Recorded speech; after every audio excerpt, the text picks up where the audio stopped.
Siguiendo con el credo de Nicea, estamos hablando de la última parte del credo. Creo en la resurrección de la carne y en el mundo del mundo futuro. Dice la iglesia en el catecismo, en el punto 10.01, hablando del último día. Dice, ¿cuándo? Sin duda, en el último día, al fin de los tiempos, que de nuevo vendrá, como dice, quedamos la vez anterior, vendrá Cristo a juzgar vivos y muertos. La resurrección de los muertos está íntimamente asociada a la parucía de Cristo. El Señor mismo, dice 1 Tesalonicenses capítulo 4, versículo 16, el Señor mismo, a la orden dada por la voz del arcángel y por la trompeta de Dios, bajará del cielo, y los que murieron en Cristo resucitarán en primer lugar. Esto es lo que dice la iglesia sobre la resurrección final, en el punto 10.01. Es doctrina de la iglesia, y es doctrina del judaísmo, y es doctrina de todo el cristianismo, que va a haber una resurrección al final de los tiempos. Lo repito, pero verdaderamente hay una ignorancia en la iglesia tremenda. Yo le digo que yo me asombro, porque yo desde que yo abrí los ojos al mundo, yo supe que el alma era inmortal, que uno cuando se moría se iba al cielo. Y a mí me escriben todos los días una cantidad de personas católicas diciéndome que si después que uno se muere, uno se duerme y se queda dormido hasta el final de los tiempos. Digo, pero yo creo que la iglesia ha fallado entonces en el catecismo, porque en mi época todos los muchachos aprendían que el alma es inmortal, y cuando el alma se desprende del cuerpo va al reino de Dios, que yo creo que esa es doctrina más que básica de la iglesia. Lo mismo que Cristo lo dice, he venido a traer vida, ¿y vida en qué? En abundancia. Entonces, ¿qué vida en abundancia es? Vivir 60, 70 años, morirte y estar dormido 4.000 años. ¿Qué vida en abundancia es esa? Porque el que se duerme y no tiene conciencia de nada por 4.000 años prácticamente está muerto. Esa es la palabra. O sea, verdaderamente yo no entiendo. Eso viene del gnosticismo, y las sectas son las que están propagando de nuevo eso. Yo les decía la vez anterior, y hay un título en Siloé que se llama El alma y la eternidad, que la Biblia está llena de pruebas de que el alma es inmortal, que el alma, que es lo que le da esencia al cuerpo, es inmortal. Podemos ver cómo en la transfiguración al Señor se aparece hablando ¿con quién? Con Moisés y Elías. Y Moisés y Elías hacían más de 600, 700 años que se habían muerto. Y Moisés y Elías estaban hablando con el Señor. No solo hablando, estaban discutiendo de lo que iba a suceder en Jerusalén. Entonces estaban al tanto de lo que estaba sucediendo. No eran dos personas dormidas que no sabían lo que estaba pasando con quien hablaba el Señor. Vemos en la parábola de Lázaro y el rico Pulón, que el rico Pulón y Lázaro están dialogando. O sea, no están dormidos, están hablando uno con otro. El Señor manda a este para que vaya. Están en un diálogo, inclusive el condenado, el que está salvado, no están dormidos en absoluto. Vemos que dice Primera de Pedro, capítulo 2, que Jesús, cuando baja a los infiernos, baja a predicar el evangelio a los espíritus que habían pecado en la época de Noé. Y de la época de Noé hacía 1000 años que habían sucedido.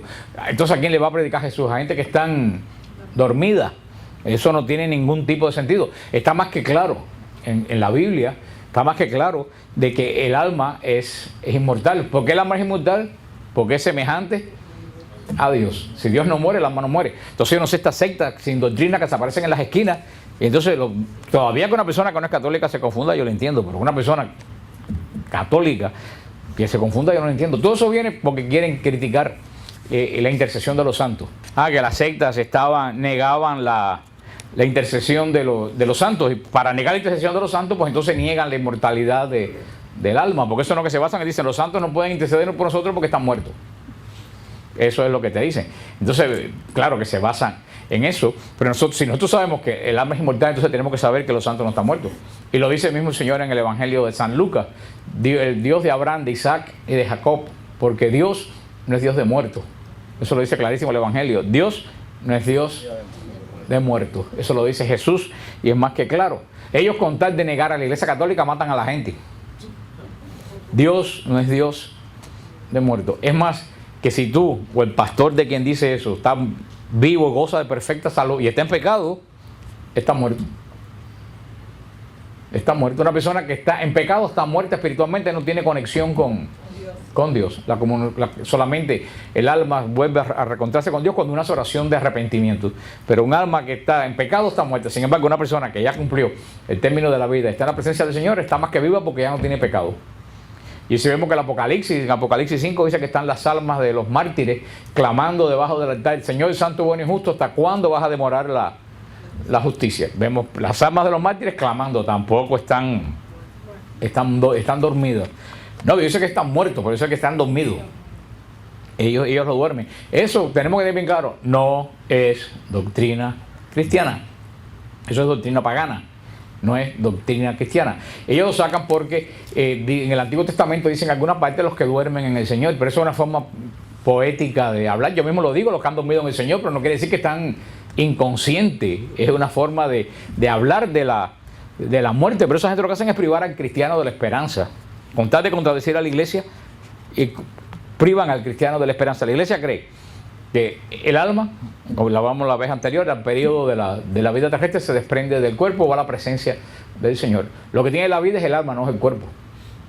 Porque si el cuerpo tuviera la vida, te dan un trastazo en la cabeza y tú volvieras otra vez a revivir. Es una persona que se muere de un infarto, le pudieran conectar el corazón y volverían a dar de nuevo el corazón. Entonces lo que da la vida al cuerpo no es el cuerpo, es el alma.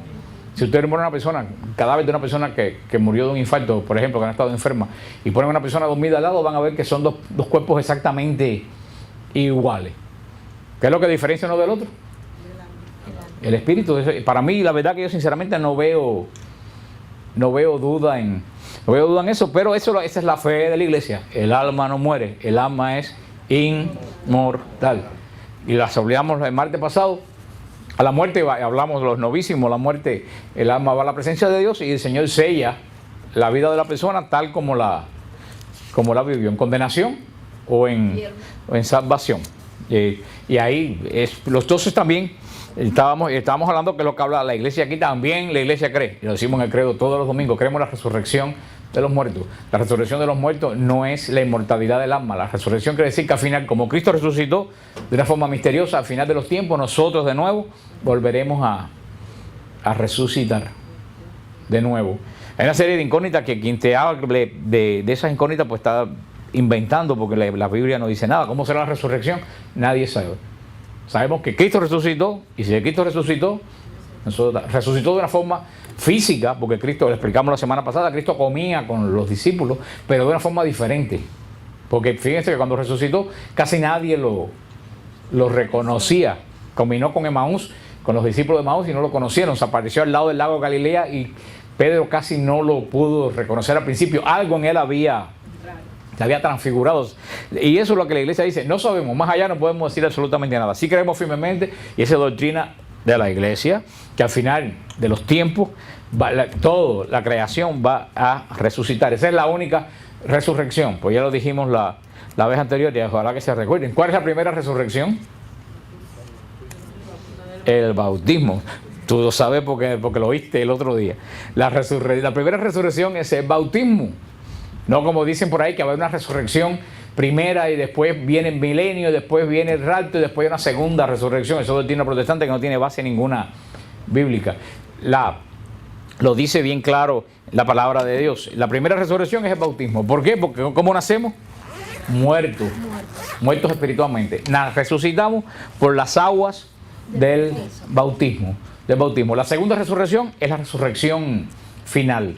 Es la segunda resurrección que habla el Apocalipsis. Es la resurrección al final de los tiempos. Por eso hay que tener cuidado a veces con lo que uno canta, porque está en ese cantico de yo me levantaré en la segunda o en la primera. Ya yo no sé ni cuál se levanta la gente en el canto, pero se levantan en alguna y la gente piensa que es como dicen los protestantes, que va a haber el rapto, el milenio, todo eso de ciencia ficción que no tiene base en absoluto de teología.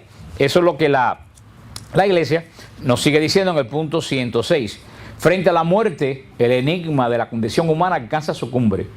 En un sentido, la muerte corporal es natural, pero por la fe sabemos que realmente es el salario del pecado. Y para los que mueren en la gracia de Cristo es una participación en la muerte del Señor para poder participar también en su resurrección. Dijimos también la semana pasada que el hombre no estaba creado para la muerte, por eso que la muerte nos es ajena y por eso es que nos da nos da miedo, porque no estamos creados para ella, estamos creados para la vida, y la muerte entró en la creación producto del pecado. Por eso es que entra la muerte en la resurrección. Sigue diciendo el Catecismo de la Iglesia en el punto 107, la muerte es el final de la vida terrena. Nuestras vidas están medidas por el tiempo, en el curso del cual cambiamos, envejecemos, y como en todos los seres vivos de la tierra, al final aparece la muerte como terminación normal de la vida. Este aspecto de la muerte da urgencia a nuestras vidas. El recuerdo de nuestra mortalidad sirve también para hacernos pensar que no contamos más que con un tiempo limitado para llevar a término esa vida. Que es lo que dice la Iglesia: no malgasten la vida, que no tienen más ninguna. ¿Cuánta gente malgasta? ¿Cuántas personas malgastan la vida? Qué triste debe ser llegar al final de la vida y mirar para atrás y no encontrar absolutamente. Entonces todo el mundo dice, ay, si hubiera tenido otra vida. No, no hay otra vida. Esta es la única que tenemos. Por eso la Iglesia en el Catecismo llama sabiamente a no malgastar la vida. Vivir nuestra vida diariamente dentro del plan de Dios. Sigue diciendo la Iglesia en el punto 1008. La muerte es consecuencia del pecado, intérprete auténtico de las afirmaciones de la Sagrada Escritura. Se menciona una serie de escrituras y de la tradición. El magisterio de la Iglesia enseña que la muerte entró en el mundo a causa del pecado del hombre. Aunque el hombre poseyera una naturaleza mortal, Dios lo destinaba a no morir. Por tanto, la muerte fue contraria a los designios de Dios creador y entró en el mundo como consecuencia del pecado. La muerte temporal de la cual el hombre se habría liberado si no hubiera pecado, dice la Gaudium et Spes. Es así, el último enemigo del hombre que debe ser vencido. Es lo que dice San Pablo, que Jesús venció el pecado, venció el demonio en la cruz, pero el último enemigo que Jesús venció fue la muerte en su resurrección. Cristo venció el pecado en la obediencia de la cruz, pero lo último de todo que vence es la muerte cuando resucita, porque para vencer la muerte primero tiene que vencer al pecado. Dice el punto 1009, la muerte fue transformada por Cristo Jesús, el Hijo de Dios. Sufrió también la muerte propia de la condición humana, pero a pesar de la angustia frente a ella, la asumió en un acto de sometimiento total y libre a la voluntad del Padre. La obediencia de Jesús transformó la maldición de la muerte en bendición, dice Romanos 5, del 19 al 21. Cristo viene a la tierra a asumir nuestra condición humana, ¿menos en qué? Menos en el pecado. Dios asume cosas que Dios no conocía. Dios asume el dolor. Dios no conocía el dolor. El dolor es ajeno a Dios. En Cristo Dios asume el dolor. Y Dios asume la muerte porque en Dios es ajena el sentimiento de muerte. Por eso Cristo, asumiendo la muerte, cuando asume su condición humana, si asume Cristo la condición humana, tiene que asumir la condición humana, por supuesto, menos con el pecado, con todas sus consecuencias. Sintió el agotamiento, sintió la decepción, sintió la santa ira como en el templo cuando bota a los mercaderes, pero Cristo también asume el temor de la muerte. ¿Y en qué momento Cristo siente y asume el temor de la muerte? En Getsemaní. En Getsemaní es donde Cristo asume el sufrimiento y la angustia ante la muerte por su naturaleza humana. Que es lo que muchas veces a nosotros se nos olvida. Cristo es totalmente divino, pero también es totalmente humano. Menos en el pecado, en todo lo demás es exactamente igual a nosotros. Por eso Dios no estuvo exento de esa angustia. Pero dice la Iglesia que la obediencia de Jesús transformó la maldición de la muerte ¿en qué? En bendición. Porque gracias a la muerte de Jesús se abrió la vida eterna para nosotros. La vida eterna. Y miren tú qué clase de ironía, que quién fue el primero que entró a la vida eterna. Después de Cristo, un ladrón. Un ladrón que supo robarse el cielo. Dice que el último que se robó el ladrón fue el cielo. Con una simple palabra, acuérdate de mí cuando estés en tu... Mira, como una simple palabra te puede salvar. Y toda una vida de malas palabras y de acciones te puede condenar.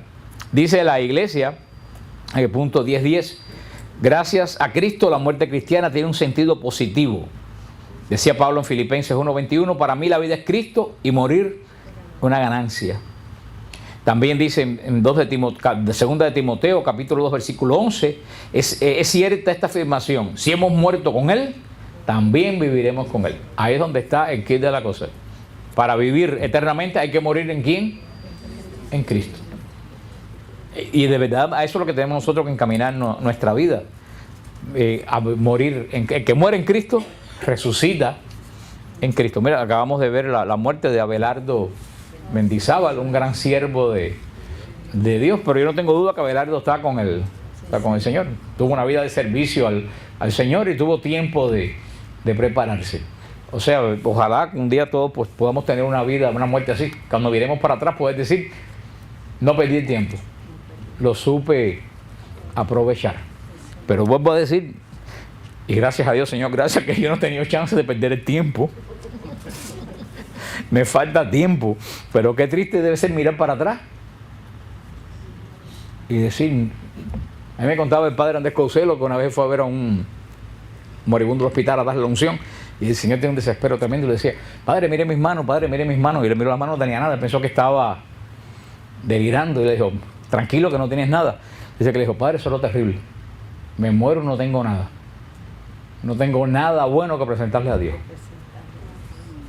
Y el padre dijo, preséntale la sangre de Cristo. Eso sí se lo va a presentar, pero yo mi vida la he perdido sin hacer absolutamente nada positivo, nada bueno, nada a favor de nadie. Yo todavía me consolaba cuando pensaba en mi pecado. Yo decía, bueno, mi consuelo es que yo creo que unas cuantas gente van a dar testimonio de mí. Así que cuando ustedes vean que se me ponga la cosa fea, digan, oye, se predicó en el grupo, en Siloé, porque dice, crean que no, dice San Pedro que la caridad cubre multitud de pecados. Así que apréndanse eso. Dice Pedro que la multitud la caridad cubre multitud de pecados. Cuando tú tienes una vida de caridad, los pecados que tú tengas, Dios cuando mira, en vez de mirar los pecados, mira la caridad. Así que, como dice el Señor, sean astutos como serpientes y mansos como paloma. Traten de hacer obras buenas, convertir a personas, decirle, oye mi hermano, si tú me ves apretado el día de juicio, saca la cara por mí. Dice, a mí me encanta estas palabras del prefacio de la Misa de los Difuntos. Es una frase que yo siempre la repito: la vida de los que creen en ti, Señor, no termina, se transforma. Esa es una frase más bella de la liturgia de la Misa de los Difuntos. Se lo voy a repetir: la vida de los que en ti creen, Señor, no se acaba. ¿Qué cosa? Se transforma. Esa es nuestra. Nunca se me olvida, una vez yo hablaba con una muchacha que era cantante en República Dominicana y ella tenía cáncer en el cerebro. Y estaba hablando, ella sabía que se iba a morir y lo asumía con mucha tranquilidad y decía, no, yo no me muero, yo nada más que me voy a cantar otro escenario. Ella me decía, yo canto aquí, me voy a cantar allá, pero no te creas que esto para mí es un final, solamente es un cambio de escenario por uno mejor. Dice el punto 10.13 de la Iglesia: la muerte es el fin de la peregrinación terrena del hombre, del tiempo de gracia y de misericordia que Dios le ofrece para realizar su vida terrena según el designio divino y decidir su último destino, cuando ha tenido fin el único curso de nuestra vida terrenal. Ya no volveremos a otras vidas terrenas. Está establecido que los hombres mueran una sola vez. Hebreos 9.27. Dice Hebreos 9.27, el hombre muere una sola vez. Y después viene el juicio, gloria o condenación. Lo que hablamos la semana pasada, que no existe reencarnación. Y lo dejamos bien claro la vez anterior. A ver si se acuerdan. La reencarnación que niega la resurrección. Yo creo que el Espíritu Santo está actuando aquí en este grupo. Ya por lo menos me contestan con cierta cordura a lo que yo pregunto. La reencarnación niega la resurrección. Y no solo la resurrección, más que la resurrección, la reencarnación niega la redención. La reencarnación niega totalmente la redención. Y se lo dije la semana pasada, porque la reencarnación la teoría de la reencarnación, hace que la persona se convierta en su propio redentor. Tú mismo eres el que te redime, haciendo cosas. Ese es el desespero de la gente, porque según lo que tú hagas en esta vida es lo que vas a subir o vas a bajar. De tanto desespero para después llegar al nirvana, que es entrar en la nada. Así que después de tanto desesperarse, subir y bajar, volverte un puerco, una hormiga, una princesa, un lechón, después resulta que terminas en nada. En nada. Y esa es la doctrina que hoy en día está de moda y que todos los artistas de Hollywood, toda esa pila de zánganos creen en la reencarnación. La reencarnación es una doctrina totalmente absurda y además lo más terrible que yo oí una vez que alguien que creía en eso anteriormente decía, la reencarnación te deja totalmente solo con tu destino. Arréglatela como puedas. Nosotros sabemos que yo no tengo que pagar nada porque Cristo pagó por mí. Yo solamente tengo que asumir ese pago de Cristo y vivir de acuerdo a la voluntad de Él. Pero hay que tener cuidado porque inclusive en la iglesia, ¿cuántas personas creen en la reencarnación? Cantidad de personas creen en horóscopos por reencarnaciones. Eso es la nueva era que se ha infiltrado en la iglesia de una forma terrible. Y verdaderamente es una doctrina totalmente pagana. Entonces después salen los profetas de la nueva era a decir, no, porque la iglesia cree en la reencarnación. La iglesia jamás ha creído en la reencarnación. Porque el judaísmo no acepta la reencarnación. Es una doctrina totalmente ajena. El judaísmo cree. En Israel hay dos tipos de judíos hoy en día, tal como en la época de Jesús. En la época de Jesús estaban los fariseos, que todo el mundo piensa que eran unos viejos verdes sin dientes, malos, que miraban a todo el mundo con cara de odio. No, los fariseos no eran eso. Los fariseos eran la gente piadosa de Jerusalén. Los fariseos, si estuvieran hoy en día aquí en Miami, fueran a Little Flower y dieran miles de dólares para Gesed. Dieran miles de dólares para Gesed. Los fariseos mandaban los hijos a buena escuela, daban el diezmo a la iglesia. Eso eran los fariseos. Lo único que los fariseos tenían un problema. Ellos pensaban que por hacer eso eran muy buenos y no necesitaban nada más. Ese era el problema, pero los fariseos no eran una gente malvada, eran una gente sin vergüenza, ni que estaban maquinando, no. Ellos guardaban la ley tal y ellos creían en la vida eterna. Pero los saduceos no creían en la vida eterna. Los saduceos creían que todo se acababa aquí. No tenían esperanza, no creían en los ángeles, no creían en nada espiritual. Hoy en día en Israel sigue habiendo la misma cantidad de personas, a pesar que Israel está lleno de nueva era hasta las orejas. Pero la poca gente que cree en Israel, porque en Israel no creen mucho, se calcula que menos del 5% de Israel es religioso. Más creen los judíos fuera de Israel que dentro de Israel. En Israel hay un gnosticismo espeluznante, rampante. Y le digo, para mí casi el 90% de la población no cree en nada. Ellos hacen el Shabbat y hacen todo eso, pero no lo hacen porque creen en Dios, lo hacen como una cosa cultural, que celebran la Pascua como una cosa, como los católicos a su manera celebran la Nochebuena, etcétera. Pero en Israel los judíos piadosos, hay judíos que no creen en la inmortalidad del alma, pero la inmensa mayoría de los judíos piadosos creen en la inmortalidad del alma y creen en la resurrección. Ellos dicen que al final de los tiempos, cuando venga el Mesías, todos van a resucitar igual que creemos nosotros. Esa es la fe del judaísmo. Nuestra fe, verdaderamente, nuestra fe, lo he hablado anteriormente, se basa en ¿qué? En la resurrección.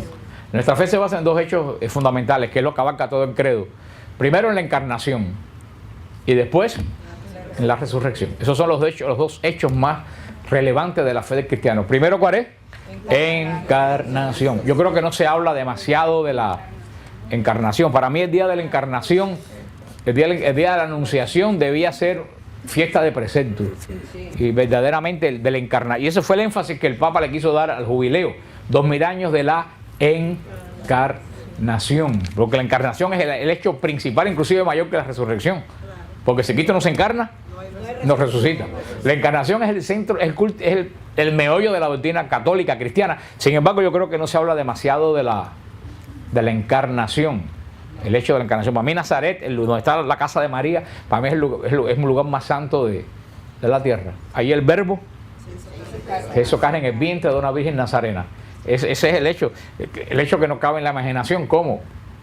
Un Dios todopoderoso que dirige y cree cómo se adentra en el vientre de una virgen para ser uno igualito que nosotros. Eso que dijo San Pablo, la kenosis, el anonadamiento de Dios, cómo Dios se desprende de toda no de su divinidad, pero de toda su prerrogativa divina para hacerse uno igualito que nosotros y comenzar el camino de la de la redención. Y el otro hecho fundamental es la resurrección, como dice Corintios. Pero si se predica de Cristo, Primera de Corintios 15, del 12 al 20, pero si se predica de Cristo que resucitó entre los muertos, ¿cómo dicen algunos entre vosotros que no es resurrección de los muertos? Porque si no es resurrección de los muertos, tampoco Cristo resucitó. Y si Cristo no resucitó, vana es nuestra fe. O sea, yo creo que más claro que eso, San Pablo no puede hablar. Sin embargo, hoy en día, y lo hemos hablado montones de veces, pues se está poniendo en la iglesia duda sobre la resurrección de Cristo. Hay algunos teólogos, por supuesto, que son herejes, porque les podemos repetir algo que no se los olvide. Ahí, eso nos ha quitado la excomunión late sentencia. ¿Se recuerdan cuál es la excomunión late sentencia? En cuanto tú niegas una verdad de la fe, quedas automáticamente excomulgado de la iglesia. Punto. Vaya, cuando lo haces por maldad, porque para haber pecado tiene que haber conocimiento. Pero vemos algunos de esos pensadores que dicen, no, Cristo resucitó espiritualmente, no físicamente. Lo cual es un disparate semántico, porque como lo he dicho 40 millones de veces, para el espíritu no se puede morir, por lo tanto no puede resucitar, porque solamente resucita quien se muere. Si el espíritu no se muere, el espíritu no puede resucitar. El espíritu es inmortal, solamente por pura lógica. Pero el mismo Jesús se lo dice también cuando los discípulos piensan que es un fantasma, que lo ven en el lago de Tiberiades, le dice a Jesús, tráiganme pescado para que vean que yo como. Rosa, yo cada vez que llego a ese capítulo tengo que hacer el cuento de lo que tú me hiciste a mí en Galilea. Yo no puedo pasar, aunque lo haga 1000 veces, yo no puedo pasar por esa piedra sin... Tú estás ligada a la historia de esa piedra, de la Mensa... Y Rosa está ligada a la Mensa Christi, uno de los lugares más hermosos de Galilea. Pues yo di mi explicación en la misma roca donde Cristo comió con los discípulos pescado. Yo di toda la explicación allí. Había una doña que andaba como siempre tirando fotos sin atender a lo que se está diciendo, y al final le pregunta a Rosa, ¿qué pasó? Dice Rosa, nada, que ahí Cristo frío pescado. Digo yo, Rosa, me has destruido toda mi teología en 2 segundos. Pero para que tú veas, así pasaste tú al plan como la viuda de las 2 monedas, así pasaste tú a la Mensa Christi, pasaste. Por eso en esta parte del credo, creo en la resurrección de los muertos y en la vida del mundo futuro. La vida del mundo futuro no es la vida espiritual del cielo. La vida del mundo futuro es que la iglesia, siguiendo el Apocalipsis y siguiendo las epístolas de Pablo, cree firmemente que después de la resurrección se va a establecer la vida en el mundo tal como era antes del pecado. Esa es la fe de la iglesia. La fe de la iglesia es, para que ustedes entiendan el mecanismo.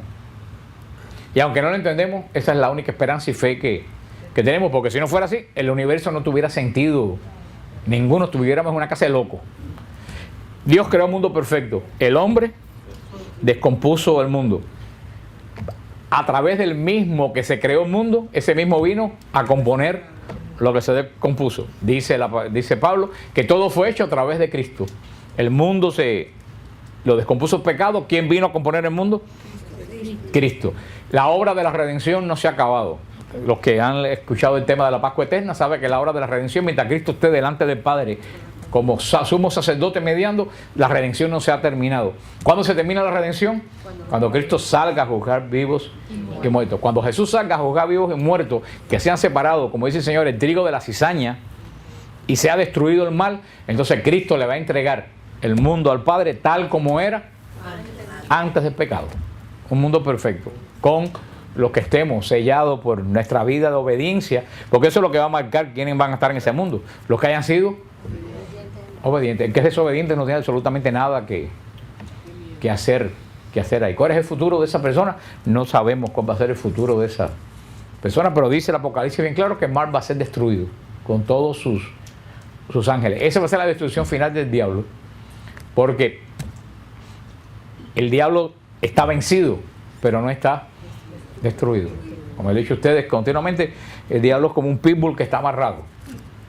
Ya Cristo lo amarró. Si tú te mantienes lejos, no tienes problema. Si te pones a jugar con él, te muerde.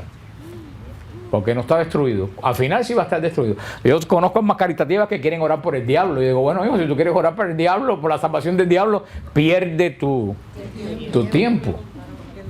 Hay gente que son tan buenas que quieren que el diablo se salve. Pero el problema del diablo que no tiene salvación es que no tiene arrepentimiento. Es que no podemos pensar como es él, porque la condición angélica es totalmente diferente a nuestra condición. Nuestra condición humana está en el tiempo. O sea, sorry que vuelvo a meterte en el tiempo en este lío. Nuestra condición humana está en el tiempo, pero los seres espirituales no están en el tiempo. Pero como nosotros estamos en el tiempo, por eso tenemos, ¿qué cosa? Tiempo para arrepentirnos, para enmendarnos. Los seres espirituales, al no estar en el tiempo, las decisiones son ya. Y no tienen tiempo. Más que eso no se lo puedo explicar, yo lo entiendo, pero más que eso no lo puedo explicar. Si no lo entienden, oren para que el Espíritu Santo se lo revele. Por eso el demonio, los ángeles cuando decidieron ya, punto, hasta ahí, no están amarrados al tiempo. Y eso es lo que va a pasar cuando Cristo venga, al final de los tiempos ya no va a haber tiempo. Entonces ya lo que hicimos hasta ahí, es como cuando tú te mueres se te acaba el tiempo, entras lo que se llama inmortalidad, pierdes la capacidad del tiempo, porque el tiempo es propio de nosotros los humanos, de entre un punto y otro punto. Ahora acaban de tratar de hacer el experimento de Big Bang, ¿no lo oyeron? Yo no sé por dónde andan ustedes. En Suiza, eso es de Suiza. Yo veo caras que no saben de qué estoy hablando. Yo creo que ustedes no ven mucha televisión, denle gracias a Dios. Pero en Suiza, porque el hombre está empeñado en ser como Dios. El hombre está empeñado en ser como Dios. Y han querido, el Big Bang es la primera, dice que al principio el mundo era una masa homogénea, el universo era una masa homogénea, que en un momento hizo un Bang. Pero imagínate que la clase Bang que dice que es Big Bang, porque todo, y de ahí salieron. Y el otro día hay un programa que si ustedes lo ven, pierden el juicio. No lo vean. ¿Por qué no? Porque eso te deja la cabeza hueca. La verdad que tú llegas a la conclusión de que ninguno de nosotros existimos. Porque ese Bang que hubo está dando la vuelta en un círculo que al final se va a volver de nuevo a unir y va a desaparecer por donde salió. O sea, y dicho por científicos que hicieron con fórmulas matemáticas, y ese es el camino del universo. O sea, algo que es mejor ni meternos en eso, porque si no entienden a San Pablo, que van a entender eso. Pero el problema es que ese Big Bang, esa primera explosión de donde salió el universo, lo quisieron recrear y tuvieron éxito. Y dijeron, ¿tú ves? Eso es prueba de que Dios no existe. Yo le dije, no, perdóname. Esa es prueba de que Dios existe, porque para que ese Big Bang ocurriera, alguien tuvo que estar detrás de él. No ocurrió solo en una caja, ustedes estuvieron manipulando para que pasara. Lo que entonces hay que saber que el primer Big Bang tuvo que haber alguien detrás de él. O sea que para mí, en vez de quitarme la idea de Dios, me la aseguró, porque alguien lo tuvo que crear. Como dicen, no estamos creando vida en el laboratorio. Cuando creamos vida en el laboratorio se demuestra que Dios no existe. Digo, pero tú la estás creando. La vida no está saliendo sola. Siempre, cada vez que hagas algo, tiene que haber un creador. Punto. Me dicen, bueno, demuéstrame que Dios existe. Mira, cuando vengan con ese cuento. Mire, solamente hay dos opciones, por lógica. Hay dos opciones. Y si hay dos opciones, ¿cuánto es 50%? Y 50. No es 75 y 25, es 50 y 50. Todo el mundo tiene que estar en uno de los dos 50. En este 50, no hay otra posibilidad. Cuando solamente hay un 100%, o sea, un 50% es que los que creemos que el origen de todo lo tiene Dios. ¿Cuál es el otro 50%? Los que creen que aparece mitad que los bobos, no, pero aparte de los bobos, los que creen que el origen de todo es material. ¿No es material? La naturaleza, la materia. O sea, tienen eso claro, 50% nada más. Hay dos posibilidades, o que existe Dios, o que existe la materia. ¿Hay alguna tercera posibilidad? No, entonces 50 y 50. Los que creen que existe la materia me preguntan, ¿de dónde nació Dios? Yo no sé contestar de dónde salió Dios, pero ellos tampoco pueden contestar de dónde salió la materia. Porque de la nada, un día no hace una cosa así, ¡pum! Y sale un pedazo de piedra. ¿Es posible que de la nada saque un pedazo de piedra? No. Luego entonces, para creer que todo se formó materialmente, hay que tener, ¿usted sabe qué cosa? Fe. Hay que tener fe, una fe en la materia. Entonces tú nada más que tienes dos fe, o en la materia o en Dios. No hay otra, 50% y 50%. No hay otra, porque ¿de dónde nació Dios? Yo no sé dónde nació Dios, pero tú tampoco sabes de dónde salió la... O sea, estamos 50% iguales. Ahora, de las dos partes, yo tengo la mejor. ¿Tú sabes por qué?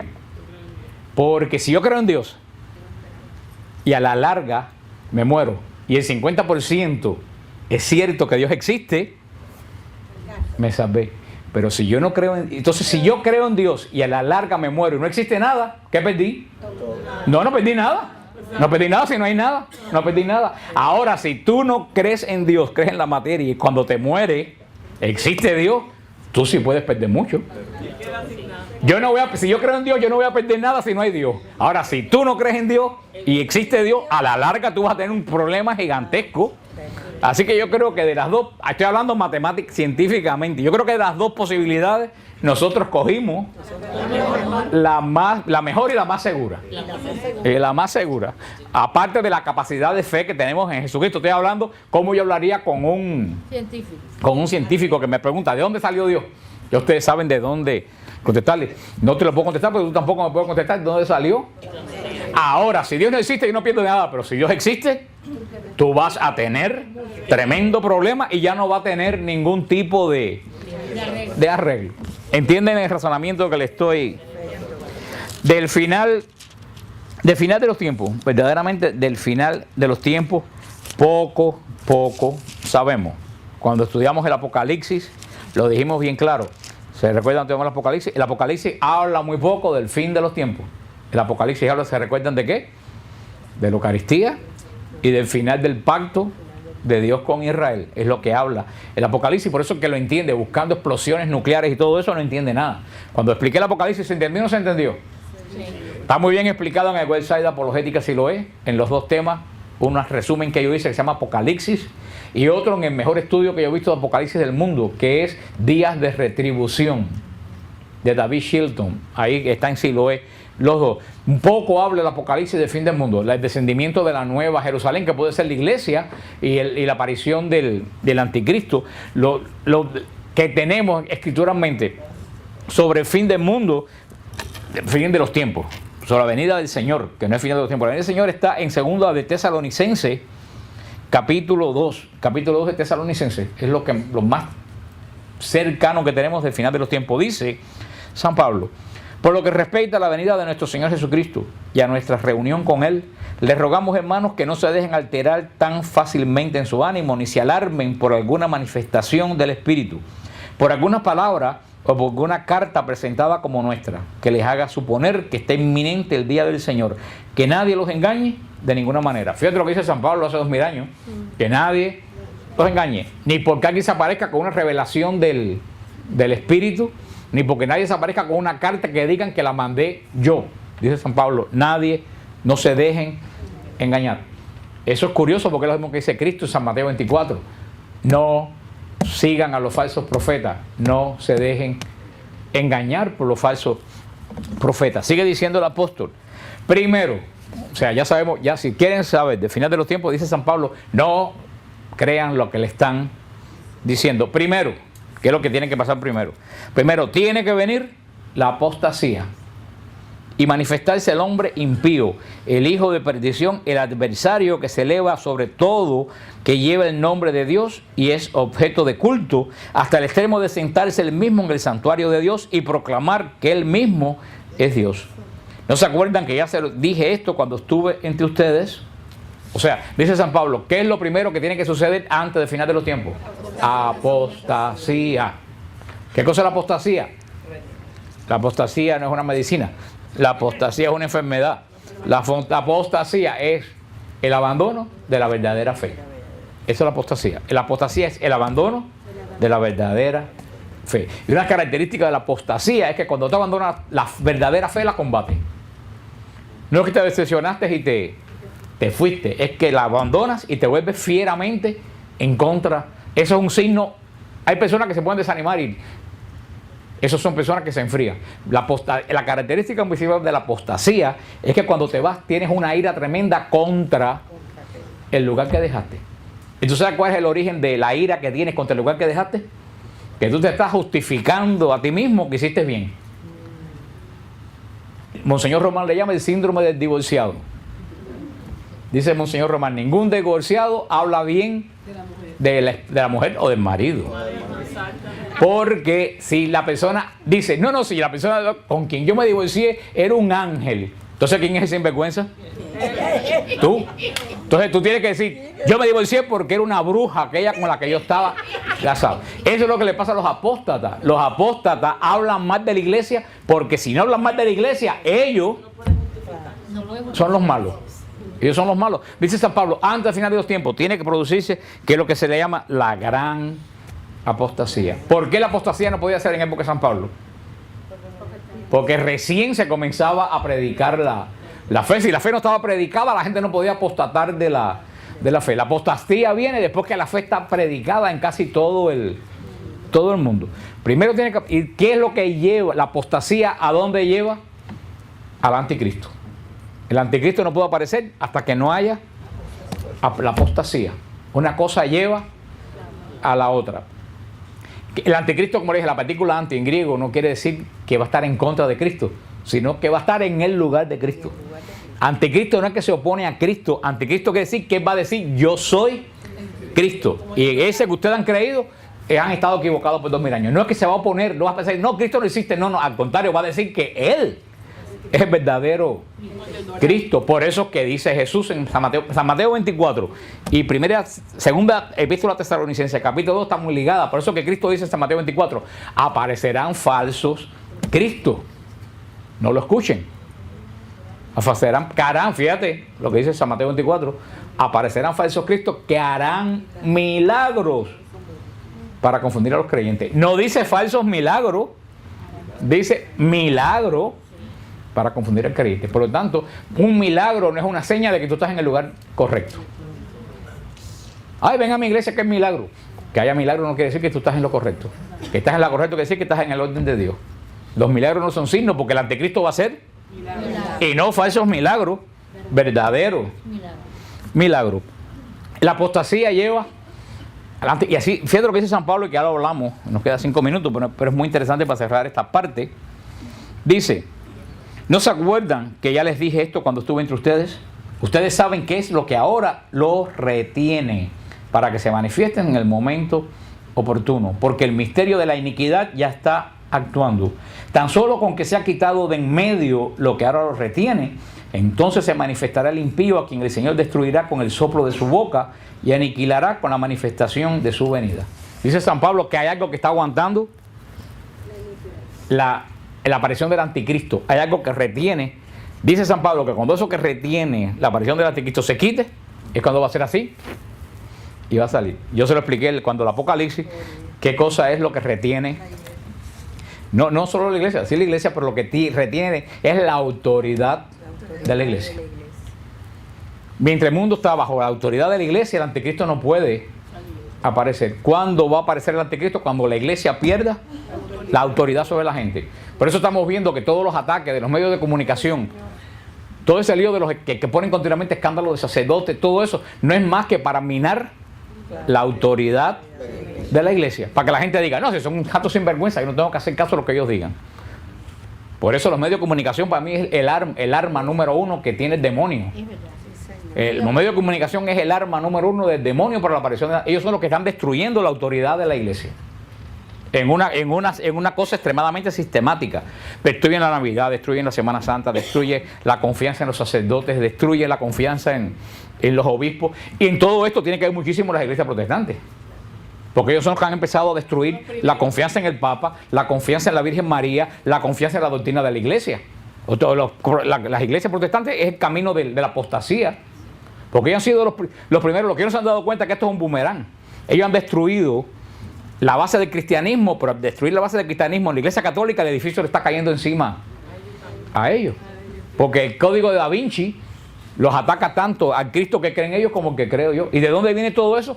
De todo eso de la iglesia, decir, no, María no fue, decirlo, la iglesia protestante, María no fue virgen, el Papa es un sinvergüenza. Eso, retomado por los medios de comunicación, es lo que va minando la autoridad. Mientras la iglesia va teniendo menos autoridad, más hay posibilidades para que aparezca el hombre de iniquidad que dice segunda de Tesalonicenses. O sea, lo que retiene la aparición del anticristo es la autoridad de la iglesia sobre los fieles. Desde que Martín Lutero dividió la iglesia, comenzó la merma de autoridad de la iglesia. Porque ahora en cada iglesia, en una esquina, ¿a quién le tiene autoridad? A su propio pastor. Punto. A nadie más. ¿Qué sigue diciendo San Pablo? Dice, la venida del impío estará señalada por el influjo de Satanás. Porque fíjate, el anticristo no es Satanás. El anticristo no es Satanás. El anticristo está empujado ¿por quién? Porque va a ser un ser humano. Alguien que va a decir, yo soy Cristo. Y yo me pongo a pensar, y esto no es doctrina de la iglesia, soy yo que me pongo a pensar. Yo digo, estamos tratando de clonar a un hombre. Y yo me pregunto, cuando el hombre cree a otro hombre, Dios no está obligado a darle su espíritu. Dios no está obligado a un clon que haga el hombre, darle el espíritu. Digo, y en un cuerpo creado si se mete otro espíritu y no tiene ni un átomo de espíritu de Dios va a ser lo que dice el Papa, un misterio de iniquidad. Piensen en eso, que todo esto parece como que se va engranando. No quiere decir que va a ser mañana, pero sí estamos viendo los principios el principio del pataleo. La venida del impío estará señalada por el influjo de Satanás con toda clase de milagros, signos y prodigios engañosos y todo tipo de maldades que seducirán a los que se han de condenar por no haber aceptado el amor de la verdad que los hubiera salvado. Todo tipo de maldades. Pon el televisor para que veas todo tipo de maldades seduciendo a todo tipo de gente. Cada día en el televisor se rompen las barreras de la maldad. Cada día ponen más porquería y más cosas extravagantes y más cosas raras. Y lo que parecía un horror hace 3 años ya es totalmente normal. Y sabe Dios de aquí a 4 años lo que vamos a ver. Sigue diciendo. Por eso Dios le envía un poder seductor que los hará creer en la mentira, para que sean condenados todos cuantos no creyeron en la verdad y prefirieron la iniquidad. Es lo que dice aquí, dice, si tú con tu libre albedrío sigues el mal, Dios te va a retirar la gracia y va a hacer que tú sigas con más impulso el mal. Porque una cosa lleva a la otra. Y eso es lo que dice 1 Tesalonicenses capítulo 4, ahora la 1 Tesalonicenses. Hermanos, no queremos que estén en la ignorancia respecto a los muertos, para que no se entristezcan como los demás que no tienen esperanza. Porque creemos que Jesús murió y que resucitó de la misma manera, y de la misma manera Dios llevará consigo a quienes murieron en Jesús. Les decimos esto como palabra del Señor. Nosotros, los que vivamos, los que quedemos hasta la venida del Señor, no nos adelantaremos a los que murieron. El Señor bajará del cielo con clamor, con voz de arcángel y trompetas de Dios. Y los que murieron en Cristo resucitarán en primer lugar. Después nosotros, los que vivamos, los que quedemos, seremos arrebatados en las nubes junto con ellos al encuentro del Señor en los aires, y así estaremos siempre con el Señor. En 1 Tesalonicenses capítulo 4, versículo 3 en adelante, es donde el Señor nos habla lo poco que se habla del final de los tiempos. Pero fíjate lo que dice el Señor. Dice San Pablo, los que vivamos, los que estén vivos en el momento de la venida de Cristo, dice, no se van a adelantar a los que murieron. Porque hay gente que dice, bueno, los que murieron 500 años ya tienen bastante adelantado, ¿no? Ya adelantaron, y yo, si no me he muerto todavía, me voy a quedar en una total desventaja espiritual, ¿no? Con las personas que ya dice San Pablo, no, antes de, ¿qué es lo que va a suceder antes del final? La resurrección de los muertos. Los muertos resucitarán, y nosotros, dice San Pablo, los que estemos vivos en ese momento, seremos transformados igual que los muertos, en una vida nueva, sin pasar por el proceso de la muerte. Los que estén vivos, los que estén físicamente en ese momento, seremos arrebatados a la presencia del Señor. Este no es el rapto. En absoluto, porque la teoría del rapto es que la gente se van a ir al cielo 500, 600 años y después van a volver. No, no, esta gente que van a ser arrebatados salen con los resucitados al encuentro del Señor. Para después regresar, no, dice, para allí vivir por siempre con Él, con el Señor. Es lo que dice. Cuando dice arrebatado a las nubes, quiere decir que toda la iglesia saldrá al encuentro del Señor. Todos los redimidos saldrán al encuentro del Señor. Aparte de esto, queridos hermanos, mucho no sabemos más del final de los tiempos ni de la resurrección de la carne. Que le diga a ustedes más que esto, pues está inflando globos. Yo, con mucho respeto a los que creen en la revelación privada, y menos mal que no está Marta María aquí, porque si no me saca los ojos. La revelación privada no es doctrina de fe de la iglesia. Tú la puedes creer, pero tú también puedes descartarla totalmente, porque no es doctrina. La iglesia solamente mira si en una revelación privada hay errores. Si hay error en una revelación privada, sí dice, esta revelación privada está condenada, está llena de errores. Si no hay error, queda a criterio de la persona. Yo verdaderamente no me guío por ninguna revelación privada. Yo me guío, y yo creo que hablar más de lo que se está diciendo aquí es sencillamente pura especulación de lo que no sabemos.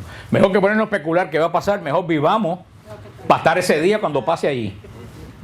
Yo creo que es la forma mejor.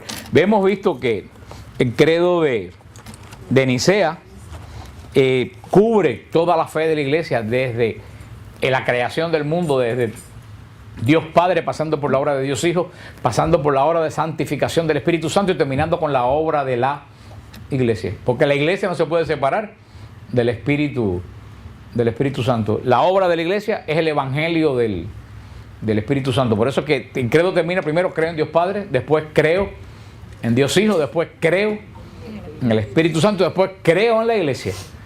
Pero nosotros creemos en la iglesia, nosotros no creemos en las personas de la iglesia, creemos en la iglesia, que es una santa, católica, apostólica, una institución del Señor. Como dijimos, la santidad de la iglesia no viene de nuestra santidad. La santidad de la iglesia viene porque Dios es santo.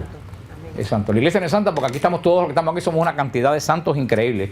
Podemos ser los sinvergüenzas más grandes del mundo y la iglesia sigue siendo santa, porque la santidad no depende de mí. La santidad viene de Dios. Por eso el credo, la iglesia y el Espíritu Santo están juntos. Negar la obra de la iglesia es negar la obra del Espíritu Santo.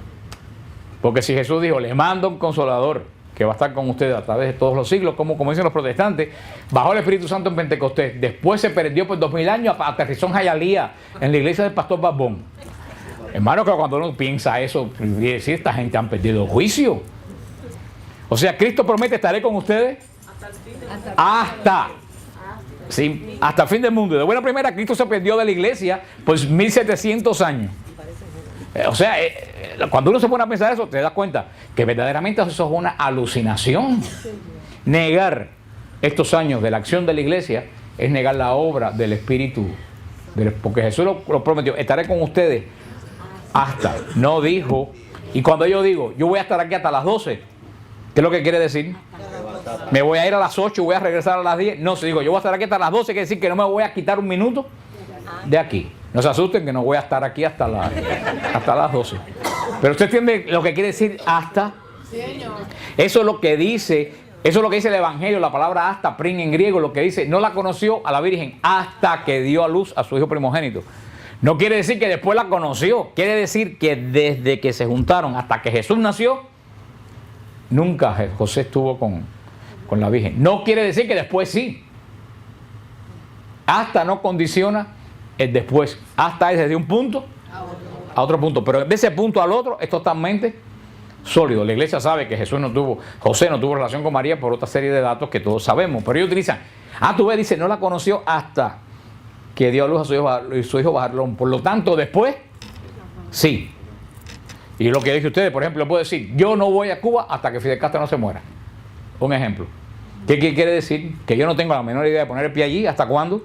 Hasta que pero eso me obliga a mí después. No. Es posible que nunca regrese. ¿Usted me entiende lo que le quiero decir? Que hasta condiciona algo antes. No condiciona el después. Es hasta, solidifica un periodo de tiempo. Dice, yo estaré con ustedes hasta el fin de los tiempos, que sí que va a estar con nosotros desde que fundó la iglesia hasta que regrese. Hasta que regrese. No quiere decir que va a estar, después se va a ir, después va a regresar, que según la teoría protestante, Cristo fundó la iglesia, después de los 300 años la iglesia le salió media loca y se fue con unos ídolos babilonios, y Cristo se perdió por 1700 años, se peleó, se divorció con la iglesia, y después apareció, se casó con 34.000 iglesias diferentes. Eso verdaderamente es una falta de respeto a la seriedad de la fe. Hemos visto el credo de Nicea, por eso al final solamente dice amén, que verdaderamente eso es lo que creemos. Si tú no crees en todo esto que hemos estudiado, tú no eres católico. Averigua qué cosa eres, pero católico no eres. Por eso que antes del ofertorio, que es cuando propiamente comienza la Eucaristía, porque lo que está anteriormente es la liturgia de la palabra. Por eso que antes del ofertorio, cuando propiamente comienza el sacrificio de la Eucaristía, ¿qué es lo que ponen? ¿Qué es lo que pone la iglesia? El credo. ¿Qué es lo que quiere decir? Si tú no crees lo que está escrito aquí, tú no puedes seguir de ahí en adelante en la Eucaristía. Te tienes que retirar. Que era lo que se hacía antiguamente en la iglesia. Las personas que no eran católicas podían ir hasta el credo. En el credo tenían que retirarse. Por eso que las iglesias tenían mamparas. ¿No se acuerdan que las iglesias tenían como unas mamparas que tú pasabas por la calle y no mirabas para adentro? Era misterio. Era misterio. Ahora hemos abierto las puertas a todo el mundo y esto se ha vuelto un relajo. Con el lío de vengan para que se queden. Vienen y se quedan, y lo que hacen es echar a perder lo que se queden, a los que ya estaban. O sea, lo que les quiero decir, que el credo está puesto en esa parte de la Eucaristía, porque antes de celebrar la Eucaristía todos tenemos que creer lo que está escrito en el credo de Nicea.